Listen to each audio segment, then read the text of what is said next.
Good morning and welcome to another Blain's Morning Porridge. Yesterday, Monday the 13th of October, would have been Margaret Thatcher's 100th birthday. She's widely considered the defining British politician of the post-war era.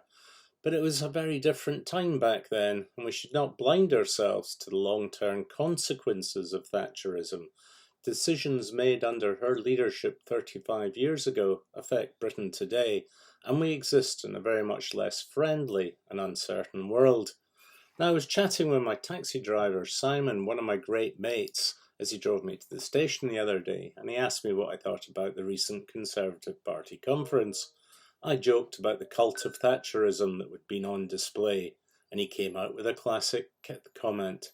Margaret Thatcher was to the Conservative Party what Alex Ferguson was to Manchester United. They made their teams unbeatable, and when they left, the teams destroyed themselves. Now, football and politics seldom make for a perfect simile, but Simon really nailed it with that one. Thatcher had a massive influence in Britain. She broke the consensus that had existed since the war and reshaped the nation. She favoured free enterprise, curbed the unions and promoted home ownership, but her legacy has left deep structural and social divisions that continue to define us in modern Britain. She was respected, but she wasn't loved. I remember a joke around the time. Why will the UK remain a monarchy? And the answer was President Thatcher. Thatcher's privatisation and deindustrialisation policies enriched shareholders but hollowed out UK industry and left the people, the stakeholders, feeling underinvested in their own country. Today, infrastructure and public services are not getting any better.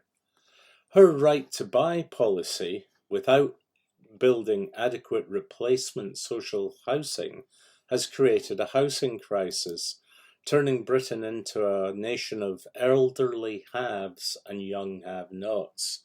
The failure to replace the stock of social housing means accommodation insecurity for young workers makes family formation impossible, and even buying a house is now completely outside the financial capability of over 80% of the population because of the shortage of housing. Now, back in the late 80s and early 1990s, the City of London was in full flow, dominating global finance and driving the boom in London property prices. The UK was leading the debate in Europe. No UK politician had to kowtow to American presidents while nervously reminding them of the special relationship.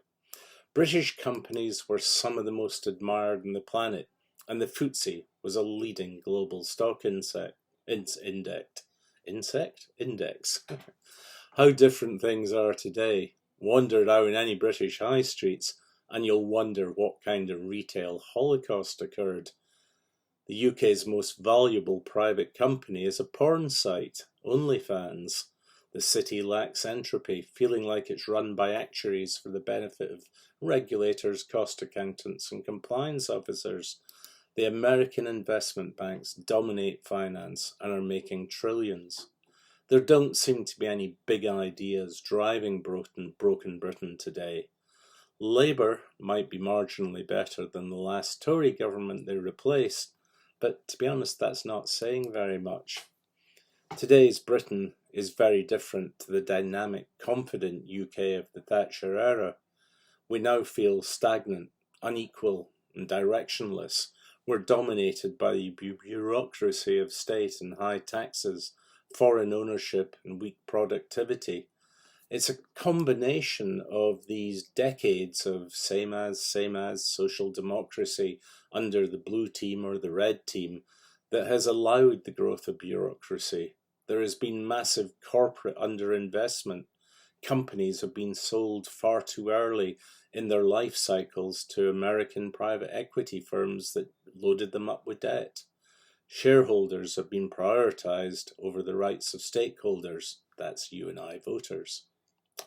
Brexit has worsened trade and been causing a massive impact on the UK's productivity. And now populism under reform is fueling division without offering many real solutions.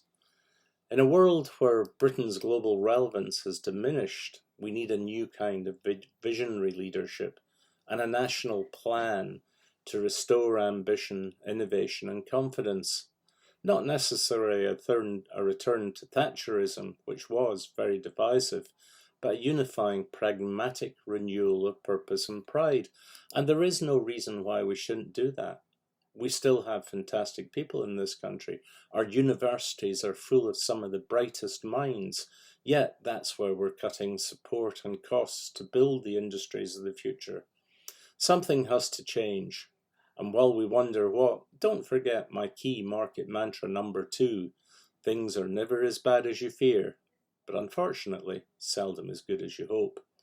You can find the full Morning Porridge and all the articles that these little snippets are based on the Morning Porridge website, www.morningporridge.com. And somewhere on the YouTube page, there is a link to the article in which this morning's comment is based. So you can go directly to the article. I'll be following up with more morning porridges as the week goes on. Thank you very much for your attention. Cheers.